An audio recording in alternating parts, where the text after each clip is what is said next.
Hello everybody, delighted to be joined for this very large preview of the Autumn Internationals by Sam Larner, analyst, author, impending author. I can't remember if you've got a book out already, Sam, but I know you have a book coming out very soon. It's a pleasure to be back. It's I really enjoyed it last time, so thanks for having me back.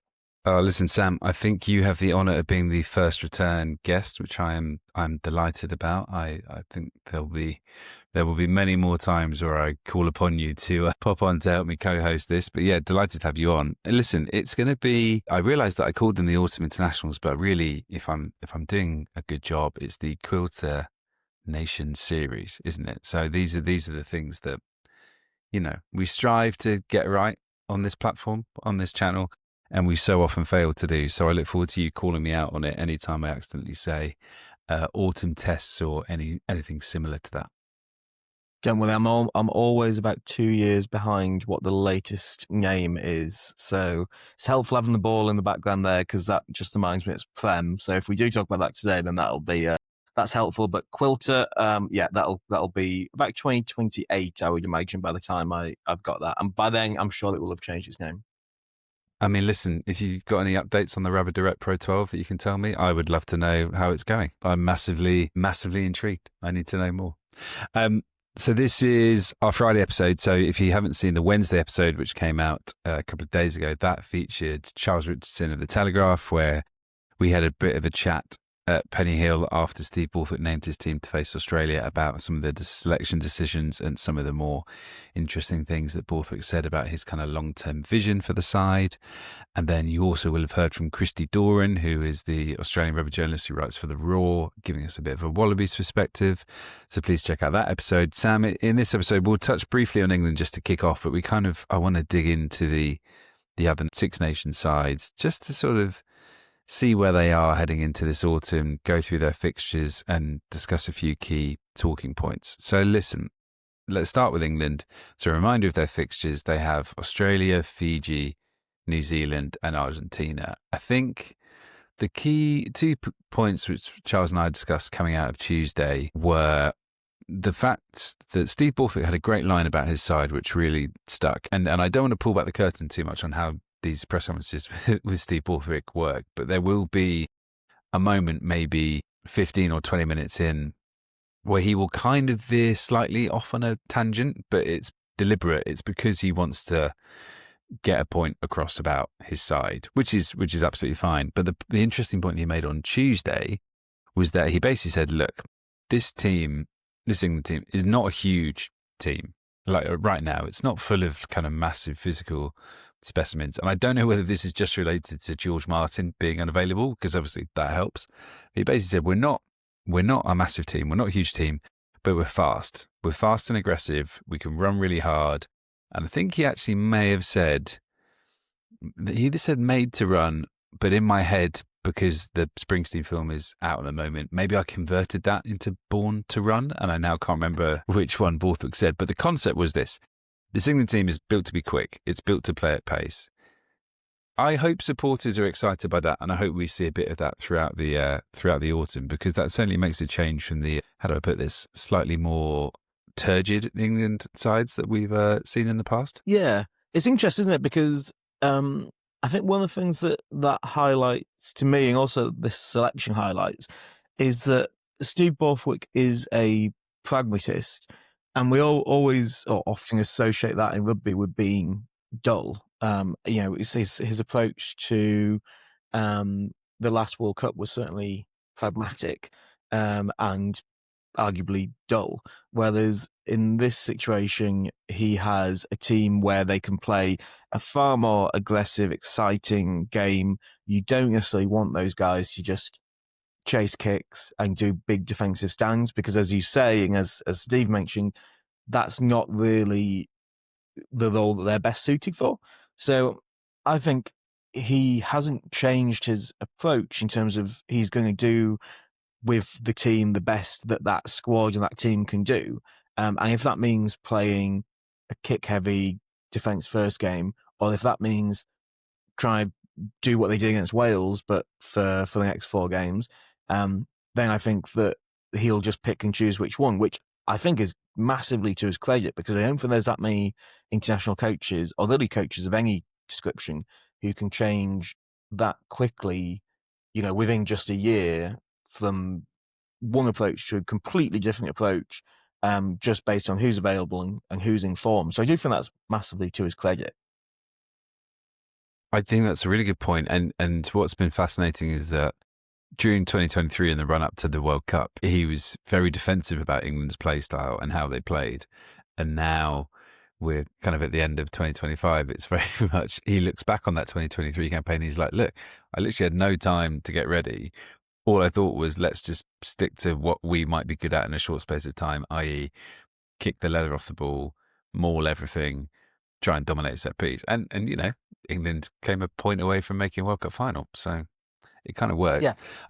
I think in terms of this kind of series, so the George Ford selection, if I can plug my own interview in The Observer from last week about his drop goal technique, I think George Ford at 10, I'm impressed that he did it, because I thought he might think, look, keep with the system of Finn Smith and Alex Mitchell, makes a lot of sense, especially now, Mitchell, Finn Smith, Dingwall, Tommy Freeman, like a real kind of Northampton core. But actually, it's a reflection of, listening to Borthwick on Tuesday, it's a reflection of a few things. How well Ford played in Argentina, for one, played really well. The leadership he offers as a vice captain in this team. He's one of 3 vice captains. I still don't know how I feel about 3 vice captains in a matchday 23, but I'm not going to go off on that tangent right now. And also form, and the fact that Ford has started the season playing really well for Sale, which he has. I mean, even against Leicester in that comeback last week, loads of lovely kind of flat fizzing passes to unlock defences. He's played really well. So I think the Ford element is interesting. If I talk about one other element for England this autumn, I think they have to beat New Zealand. And I know that sounds really basic, but if I just underline 2 stats, which when I was writing the off-field review Substack on Sunday night while watching my beloved Carolina Panthers get demolished by the Buffalo Bills, 2 England stats: haven't beaten the All Blacks at Twickenham since 2012, which is pretty ghastly. Haven't been the All Blacks at all since the 2019 semi-final in Yokohama. They're due. And I know they came with a Ford drop goal away from winning last year against the All Blacks. Sam, they've got to win that game, right?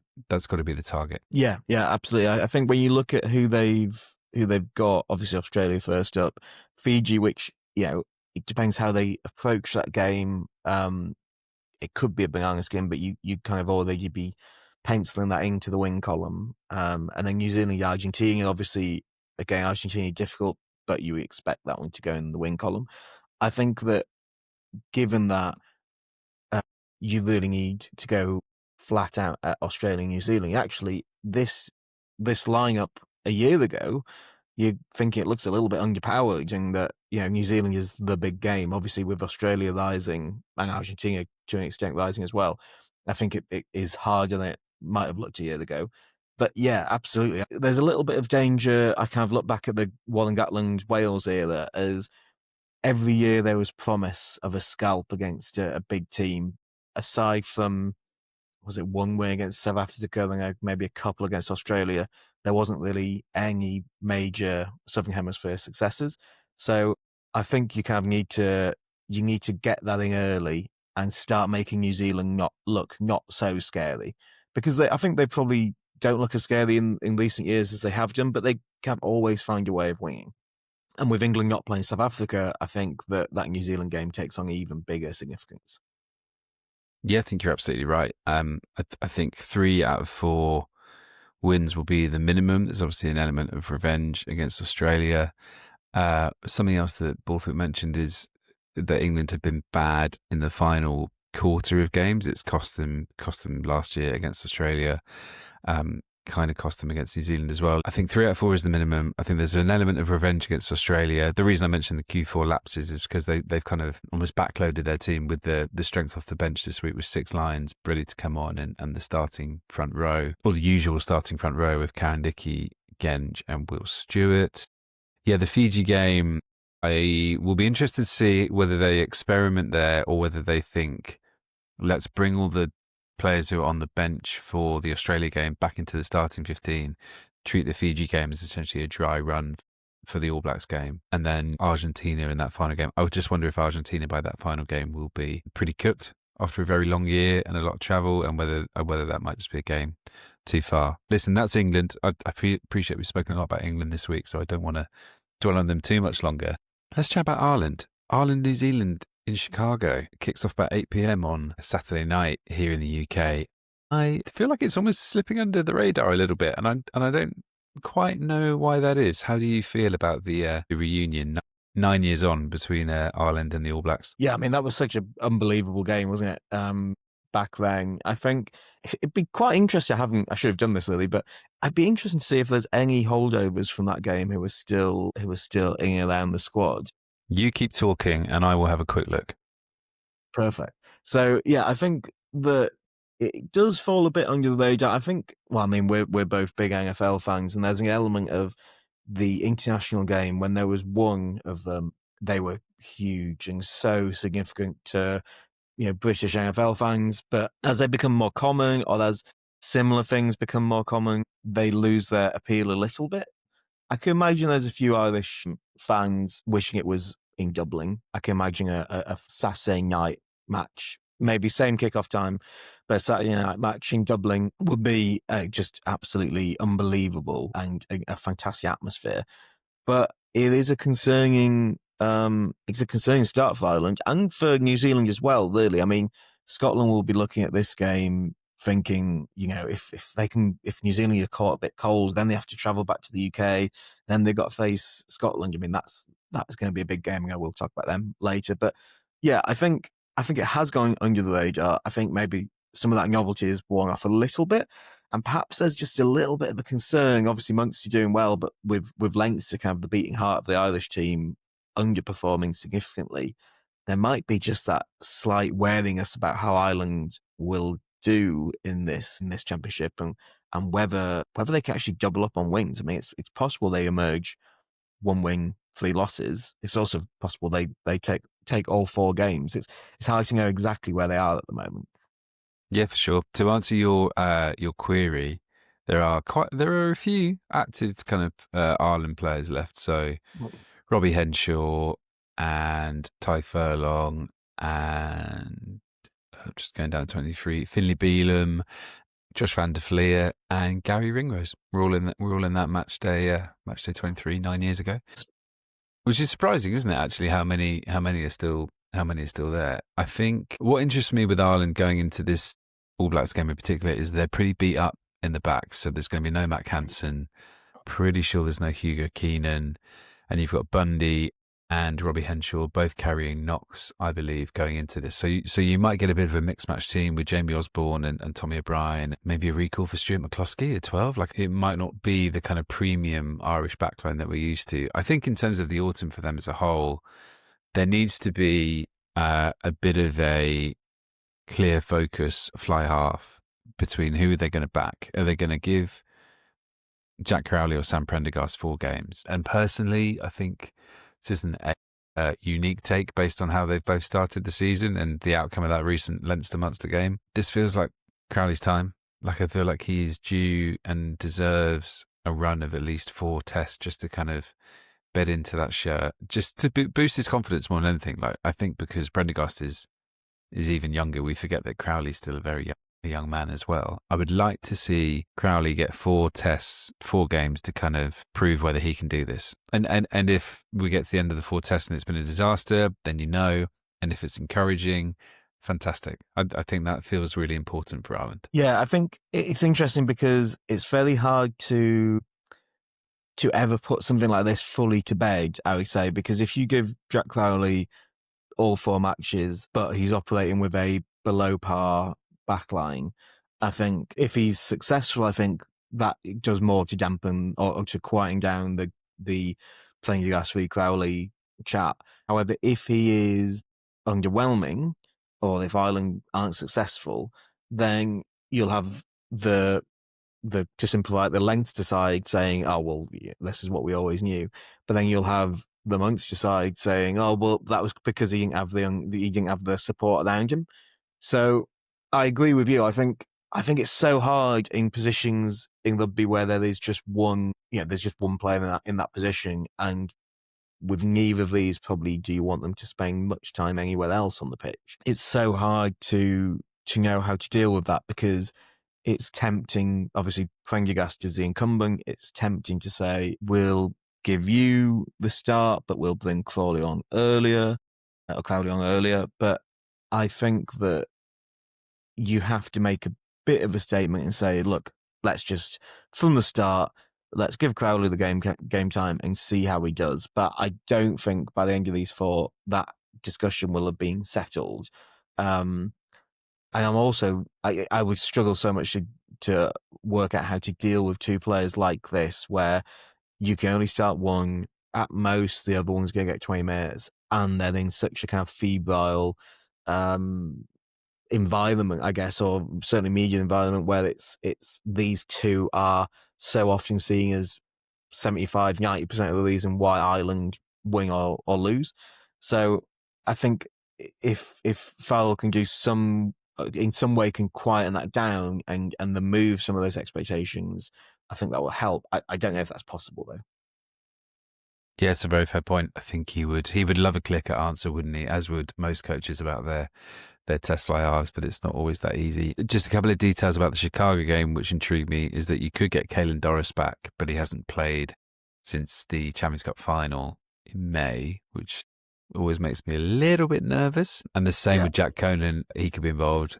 Hasn't played since the third test against Australia. I mean, you're talking about two huge forwards for Ireland. Whether you start one of them and have one of them coming off the bench, you would desperately want them both to play and be available, and hopefully they trend in the right direction as they have been. The South Africa game, obviously, in this Ireland slate of games to finish off, will have a lot of people excited, a lot of zombie Razzie chanting. I think that will be a very quiet weekend in Dublin. I'm sure very few South Africans will travel over for that. I had sort of forgotten, mainly because they just don't play that often, how strong Ireland's record is against South Africa in recent years. If I just filibuster while I get that up on my screen, if you can kind of ignore 2017, because that was like the nadir of South African rugby and they were just in pieces. But yeah, since 2022, Ireland have won 3 out of 4, including that group game at the World Cup, and also won that second test by a point, didn't they, in Durban last summer?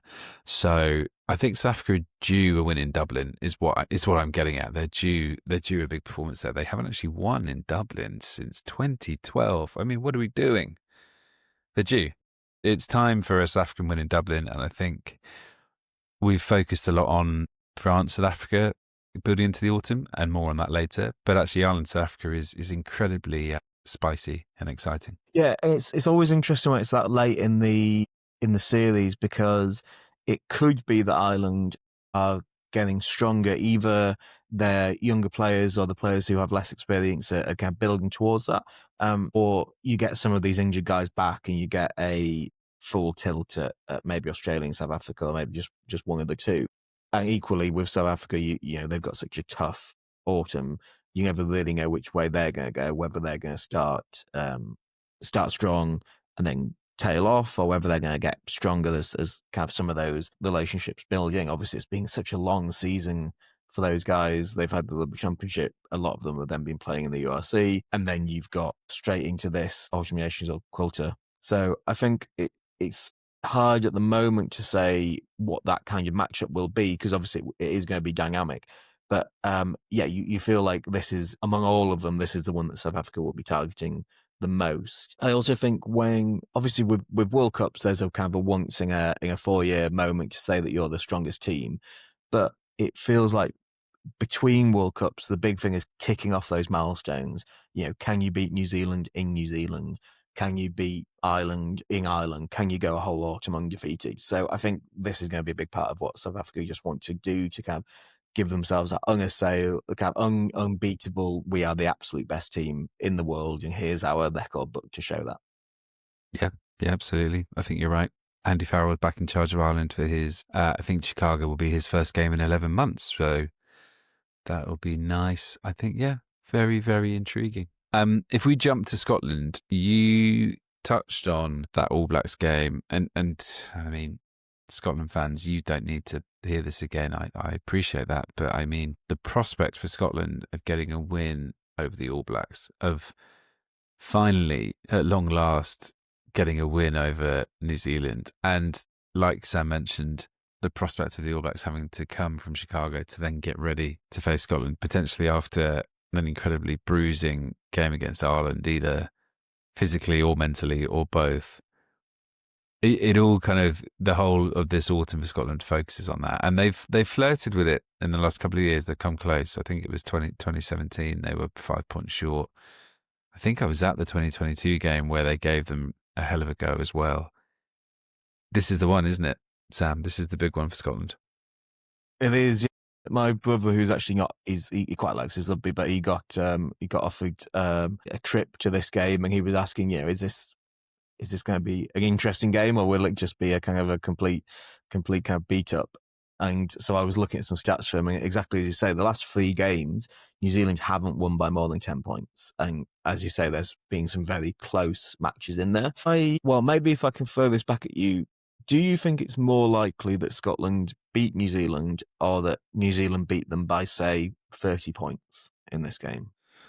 Oh, that's a good question. I think Scotland have got, because Scotland's schedule is, God love Scotland, they always have the weirdest schedules for these like series of games, because there's 4 games are bookended with games against USA and Tonga. I'm just Gregor Townsend. I would rather have a tougher first game than the USA to get me kind of battle hardened for the All Blacks. I don't necessarily think that beating the USA by, let's guess, 60 points minimum is necessarily going to tune you up. Sure, it gives you a chance to get your systems firing again, but it doesn't really kind of harden you for the All Blacks game. But I certainly can't see the All Blacks on current form and the way Scotland have progressed in the last couple of years. I can't see that being a blowout in favour of the All Blacks. I think it will be tight and cagey. I think Scotland are a far better team than the one that lost by 5 points in 2017, and the team who lost 3 years ago by 8. So that would be my answer. What do you think? Yeah, no, I agree. I think the setup, or the set of fixtures that Scotland have, and we'll come on to Wales in a second, but I think that they may now be on the verge that is no longer the best preparation for them. I think that someone like Wales should probably look at that kind of approach, where you're kind of guaranteeing that you'll beat the US and Tonga. If you don't, something's gone really badly wrong. And with the US, you can afford to test out some newer players. To be honest, probably with Tonga as well, which brings it down to the big 2 of New Zealand and Argentina. Again, Argentina stronger than the Rugby Championship than they are in the autumns. So again, it builds to New Zealand, or I guess it doesn't build because it's the second game, but that is the absolute high point, and kind of there isn't another match the same way near it. So from a emotional perspective, if you win that game, having presumably beaten the USA, you should be looking down the barrel of converting that into a 4-win autumn series, which I guess takes us back a little bit to the Six Nations, where it always feels like Scotland's final is against England. And when they have obviously very successfully in recent years won those matches, there is a feeling of, oh, okay, well, it's hard now to get up for these next ones, even if it means, potentially Six Nations victory, or certainly a very high, maybe second place or something like that. So it will be interesting to see if we see the same thing with Scotland here, where a victory over New Zealand, whether that spurs them on to then, really comfortably beat Argentina and Tonga, or whether that then creates confusion or kind of complacency in those second 2 matches. But this is probably the best Scotland team I've ever seen. But I know I'm hitting on some of the old cliches, but it is hard to say that they've done everything they possibly could with the talent they've had available. And so I think this autumn and the next Six Nations will be the biggest decider on that. That's a really interesting scenario that I hadn't actually thought of. What if Scotland beat the All Blacks, and you've got the kind of massive emotional high of that, and how much that means, and the effort that would go into that. I actually then think the Argentina game becomes a bit of a trap game, because I don't know if you can get up again necessarily. Put it this way, if Scotland do then manage to like hit their levels again and beat Argentina, even if Argentina are a bit run down as they can be at this stage of the autumn, that would really impress me in terms of Scotland's mental resilience and what they're building. I would be. They would certainly. They're already quite high in my estimations. They would certainly go up a few levels. They absolutely battered Argentina 3 years ago at the tail end of 2022 when Argentina last went there with Darcy Graham getting a hat trick. I could see, and teams have often gone to Murrayfield, and occasionally you can just get found out. Like Australia last year went there, didn't they, in the autumn and got absolutely pounded. So I kind of I think that is the risk.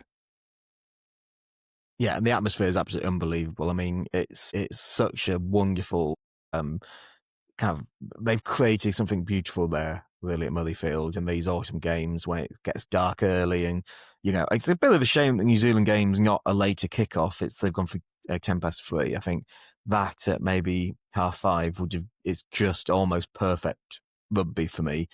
Dark, the Piper playing by themselves in the corner or on the roof even. That's kind of what you dream of. So I just love the idea of the Piper being put in the corner. Put in the corner. You stay over there. Do not move from that corner. Good news for Scotland is that all of their injuries are kind of tracking very well. So I know there was a bit of concern when Duan van der Merwe and Darcy Graham missed a game for Edinburgh. I think it was against Cardiff in the URC last weekend. But everything seems fine there. They're on track. I think Jack Dempsey's on track. Rory Darge was a bit of a worry, but he's been named in the squad. I don't know if that means that if he's not ready for the USA game, or hopefully he'll be involved. So everything's kind of falling into place. Finn Russell hasn't skipped a beat with Bath. He's looked outrageous as he always does. And listen, I'm very happy to pile up the pressure on Scotland if they don't beat the All Blacks this autumn with this team at home, given the All Blacks are having a tiny bit of a wobble and the way Scotland are tracking. When are they going to do it?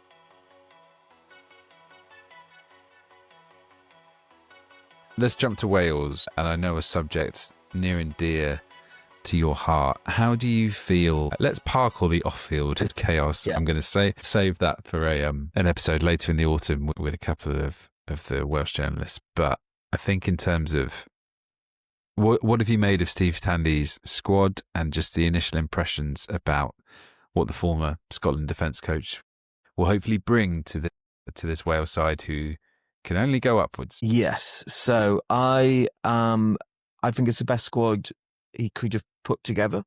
I don't think that there's anyone necessarily that. I mean, I guess the big discussion point was Tommy Leffell. So I think he's the big question mark. But I don't think there's really anyone better he could have picked in that squad. I do think though that is slightly concerning because I'm not actually sure that it's a squad that's enough to get by any of the four really. I think that there probably will be victories against Japan, but I think Argentina is a good game to start because if you're going to go in fresh or as fresh as you can be with a high level of excitement, then you want to play someone like Argentina who you have a chance of beating, but you want it to be meaningful, and I think it will be meaningful if Wales beat Argentina. Having said that, obviously last year they started against Fiji, I think, and obviously lost that one. So it is concerning. I do think Steve Tandy is very good. So I had a little kind of pet theory back in the day that he was at least the match of, if not better than, Sean Edwards as a defence coach. And I do think he's underrated as a coach. I think him coming back to Wales is the best coach that Wales could have had. So I am more optimistic than I was, but I don't think that there's going to be a sudden change and this is going to result in significantly more success than we saw a year ago or in the Six Nations. And to be honest, I think in a weird way that's fine. I think you just need signs and hints of progression. It's a rough gig trying to take over in the middle of a World Cup cycle, slap bang in the middle of a World Cup cycle, but at least it's not Borthwick-esque levels of having only a year until the World Cup. So he's got that on his side.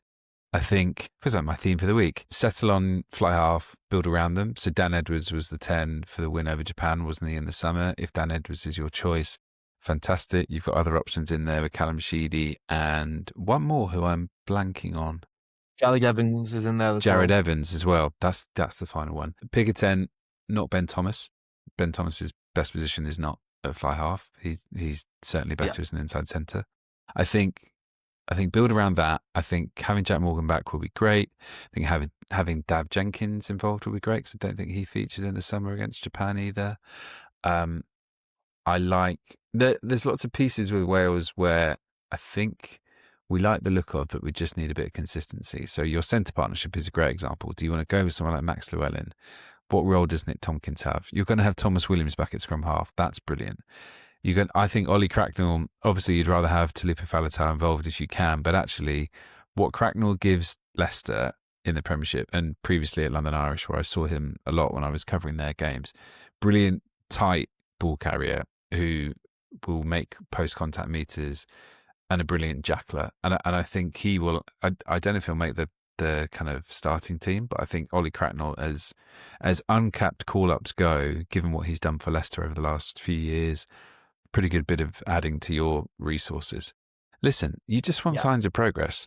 Like I think you just want little tidbits to kind of hang your hat on, and then you want to be able to go into the Six Nations and then pick up 2 wins. So if we can see that, and I also think, if I think about the Springboks game as a standalone fixture on that last weekend of November, feels slightly, I was going to say slightly mean, because it's kind of because all the attention is going to be on it. And we know what happened last year. Like I was in Cardiff last year when it was a decimation, and you had Razzie Erasmus afterwards kind of praising how determined Wales were and the Welsh people are. And I'm sure he was being genuine, but you were just like, Jesus, like this is the level that it's come to now. We're praising the character of these Welsh players who've just been absolutely hammered. My point being, if Tandy can put enough building blocks in place where Wales can get to the Springboks game, put in a respectable performance where they lose by, I don't know, 30, maybe 25, I think that would be fantastic. I think that would be such great progress. We haven't spoken about the re-summit of it all, actually. He's obviously back involved. Yeah. And I think that's good for the morale as much as what he can deliver on the field as well, isn't it? Yeah. So it's interesting. I mean, I agree. I think, to come on to Lee Summit in a second, I think one of the concerns that I have is, so I went to go and watch the Wales-Australia game last year, and it was quite an enjoyable game, but the atmosphere was absolutely awful in the Principality. It was quiet, there was no singing, there was moaning all around, it was so miserable, and it was the first international game I'd taken my partner to, and I was hyping up. I didn't think there was any chance we would win, but I was excited for her to see the atmosphere and to see what it was like. I had to apologize because I was like, this is just, I'm really sorry. This is like the worst I've ever seen it. And this is actually not that enjoyable. And then we went to watch Wales Scotland at Murrayfield, and that was amazing. That was kind of how it should be. But I do think that there's kind of an undercurrent. I know we're not necessarily talk about the off the pitch stuff, but there is that kind of undercurrent of it's all a bit rubbish, and you think, what is there a result that's going to turn that round? Like if Wales beat Argentina first game up, does that get people in the stadium, for one, because it wasn't sold out against Australia, and then does it get a bit of optimism to create a bit of atmosphere, or, as I fear, has that just gone? You know, it's not necessarily like in England, they went through a long period where there wasn't really much atmosphere at Twickenham, even when they were doing much better than Wales were. So I think sometimes there's a concern about that. But having said that, players like Lee Samet, I think he has the potential to turn things around. I watched him play against Saracens earlier this season, and he was back to kind of what he was like pre when he was still playing rugby, but he looked more powerful. In fact, there was one moment where he kind of hit two Saracens players and they both bounced off. It was exactly like some kind of Madden promo video where one guy goes into two defenders and they go two separate ways. So I think him returning, it gives people a name that they can hang on to, which there's not much of in the Welsh team at the moment. If you are asked someone who kind of occasionally followed Welsh rugby to name more than 5 players, I think they'd struggle. But he is someone who you can put the name on, and I do think he makes the team better. But I still think there's big holes all through that squad. But it is the best that we have at the moment. And I think 1 or 2 victories, although I'm not for the second just assuming they will happen, because Argentina and Japan are arguably both better than Wales at the moment. But I think they're the two to go for, obviously. And then, as you say, New Zealand, South Africa, that could be, it could be not really worth tuning into the last game if New Zealand's being a bit of a write-off. It's just going to kind of slide away. So I think this is basically a 2-match Welsh tour, and then 2 money-making opportunities, but not really anything to play for in those games, I would say. I've just had a text from the WRU saying, can you please tell him to stop talking and start bigging up these games more? No, it's a fair point. I think should point out that Rhys Sammet injured his toe in the Bristol win at Gloucester, but seems to be tracking for the Argentina game, according to Steve Tandy, which is good news. Listen, you get a Rhys Sammet try-scoring return against Argentina in a Welsh win. You back up the win in the second game from Japan over the summer by winning now in the autumn. You're 2 from 2. I think I would love, amid all the chaos off the field, and I'm trying my best to avoid diving into it now, and I won't, I would just love a bit of a morale boost for Wales on the field. I think that would be good. And look, it can only get better. That's something I think let's leave Wales there. France and Italy before we wrap this up. So just want to touch on both of them as well. So France got 3 games, and it's a doozy. It's the South Africa game to kick off. Don't think there's too much argument that that's the game. That's the game of the autumn. The kind of rematch of that 2023 World Cup quarter-final, which I was very lucky enough to be there working for the Telegraph at the time, and it was astonishing. I would put the first half of rugby in that game down as maybe the greatest half of rugby I think I've ever seen. I think it was... We are of one mind in that, bang. Yeah, it was... I would like to actually, before the game happens, I must kind of rewatch it and revisit it, because it was just, it was mind-blowing. South Africa to open up, then they play Fiji and Australia, but all eyes are on that South Africa game, and this kind of hunger, this thirst for revenge, I think is really high, and I think the Springboks are aware of that as well. I think they kind of know what's coming their way too. Yeah, I totally agree. I think this is the game I'm most excited about. A late night match. It's going to be, the atmosphere will be absolutely fantastic. I think Dupont, obviously, as you say, is not going to be there. Luku, I think a few of us maybe had egg on our face when we were like, well, the second best scrum half in France is more or less the best scrum half anywhere else. And then he was underwhelming in the Six Nations.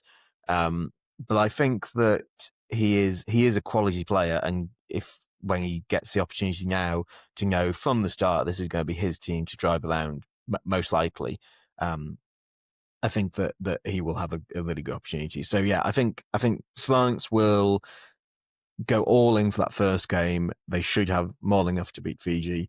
I suspect enough to beat Australia, who by that point will have stuck quite a few games back to back. But yeah, I mean, you kind of have to clear your calendar for that South Africa game, because that could be just absolutely unbelievable. Yeah, I think you're right. I was looking at kind of the predicted team. I love the French press, because they basically just get the team kind of leaked to them in advance. I mean, the game isn't for another 10 days, and they've already kind of got an idea of who's going to be involved, which I just think is brilliant, really. So you've kind of got, in terms of where you have questions or where you maybe you want to see how players get on in those positions. Barassi at 12. I think Barassi and Fiku in the centres, that's going to be the combination that they go with Fiku as captain in the absence of Dupont. With Luku, with Bordeaux, kind of post that in terms of the run to the Champions Cup, he was outrageous for them in their quest for that European title. So he's not really a question mark at scrum half, but obviously Dupont is probably going to be back in December, so you won't have him, which is a bit of a shame. Potentially looking at Guillard, number 8 over Gregory Aldrich, which I think is quite interesting as well. And Locke is really the other one where they're kind of figuring things out in terms of what combination do they go with. Do they start or do they have Miafu and Flamand? Do they kind of mix things around there? Who is the bench option? Miafu as a bench option does appeal just because of his ability to wreck games with his size and his power, but I'm not sure which way France will go there. And Uni Antonio is nursing a hamstring injury. I was just reading that apparently he's been kind of helping out at La Rochelle as like a scrum coach while he's injured, and he's going to do the same in the France setup when he gets to training camp, when he links up with them as well. Listen, yeah, look, I think the South African game sounds cliche. I feel like France will be able to handle the emotion of that on the field, but I think off the field it's going to mean a heck of a lot to the French fans who felt so aggrieved by how that quarterfinal panned out a couple of years ago. If they can get a modicum of revenge there, I think that's fascinating. Yeah, agree. There's talent all the way through, and one of the things I love about the French squad, which you can perhaps also say is true about Wales, maybe to a certain extent, which is maybe the only comparison I make between the two, but is that there's a core which you need. I think the idea of picking on form is a bit misguided. So you've got your core, but then they drop in these guys that, unless you're paying close attention to French rugby, you'll never have heard of, and then they come on and they're absolutely amazing. And so I think that there's going to be some new guys that we're introduced to this time out who will make a big difference. But that core is still the core, and it will be for a few years to come, I think, now. But yeah, that match is just going to be unbelievable. And I think if they win that, they will sweep the autumn without too much difficulty. I think the next 2 games, Fiji and Australia, if they beat South Africa, won't cause too many problems, or won't pause too much for that. No, I think you're right, and I think we I think France are probably the team best placed to match South Africa from a power perspective. I think in terms of the depth that they have, I think other nations struggle through a match day 23 to kind of generate that power and reserve that South Africa have. But if you want to go toe to toe with South Africa in that style of game, South Africa have got the depth there, and France have got the depth there, and they have got the options. Yeah, and I'm always intrigued to see how. Are we intrigued to see what South Africa do in the kicking game against Bielbiari and Peno and Ramos, and how they manage that, how they kind of, whether they try and, especially Bielbiari, whether they try and test him, whether they try and keep the ball away from him, how they sort of move that game around. Listen, yeah, France do have other games this autumn, but all eyes are on that game. I cannot wait for it. Which brings us finally, Sam, to Italy before we wrap up, who I just wanted to touch on. And I also wanted to applaud for going to Windhoek this summer in Namibia for a game. And yeah, they won handily, but I think it's always good when teams make those trips to Windhoek or to Suva in Fiji or to Samoa. I think it's important that, that teams do that. A couple of fun call-ups in the squad. Enoch Popu Gyamfi, the giant Bath Academy lock, who I know Charlie Morgan, who is a regular on this channel, wrote a great feature about him back in the Six Nations when he was still with the under-20s. He's in the main squad. He's absolutely enormous. Slightly less enormous, but incredibly impressive for Northampton with his pace and his finishing is Eduardo Todoro, the 19-year-old who's racked up the tries in the Prem, and he's in the senior squad as well. Lots of things to be excited about with these, Iri.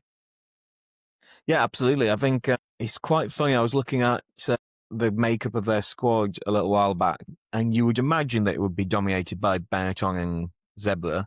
I think there's only 4 from Zebra. There's more from the Premiership than from Zebra. And France increasingly producing or providing a huge number of players into the Italian squad. So I think gone are the days where you have, also Benetton are doing quite well. So I think gone are the days where you have a group who are used to losing individually or in the two Italian teams who then come together for the internationals with almost, you can put together teams where there's almost no victories in the last few weeks in those teams. Whereas now you've got guys who are performing, you've got guys on form, you've got guys who are winning. And I think that provides a much better platform to go from. I don't think they'll beat South Africa. I mean, they didn't get particularly close. It was 87-24 on aggregate over the two games that they played this July.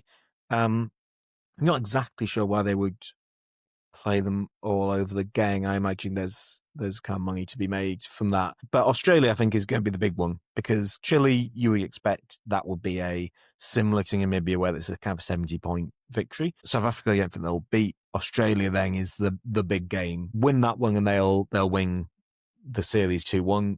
Lose it and they might be walking away with just a victory over Chile. So I think that first up match is going to be the biggest one, and it should be a really enjoyable game, actually. I mean, it's two teams who are on the rise, do have a fondness for playing quite aggressive, intelligent, attacking rugby, and I think that will be a really nice one to watch.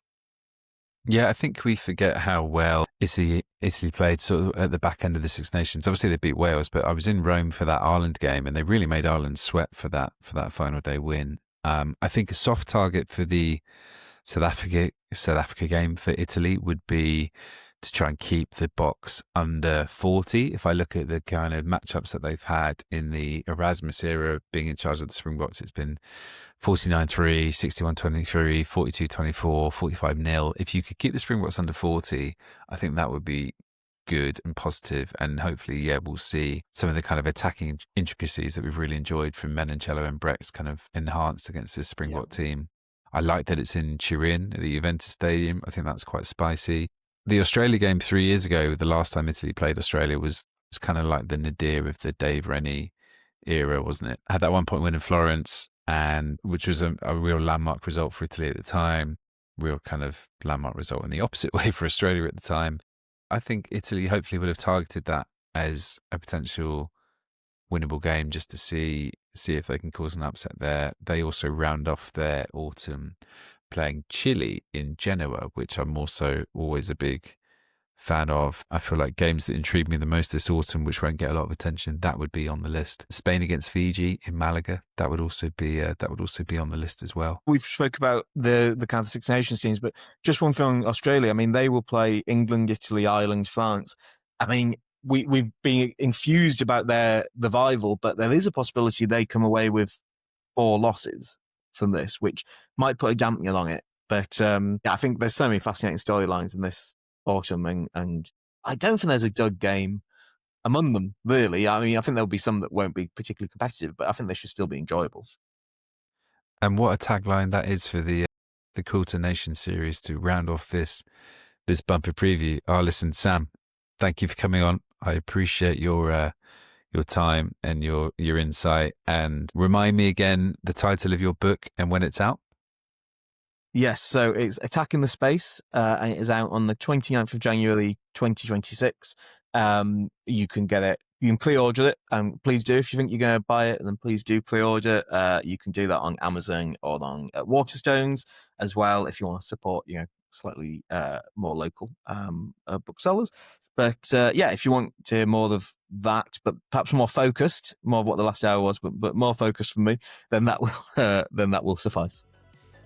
I thought that was incredibly focused, Sam. No, listen, what a pleasure. Yeah, thank you, viewers, for watching. I'll be at Allianz Stadium over the weekend, so look out for some tidbits there, and then we'll be back. Normal service will resume next week. There will be a proper podcast with Charlie and a YouTube episode as planned. But yeah, thank you. That's the Quilter Nations Series. Enjoy the games.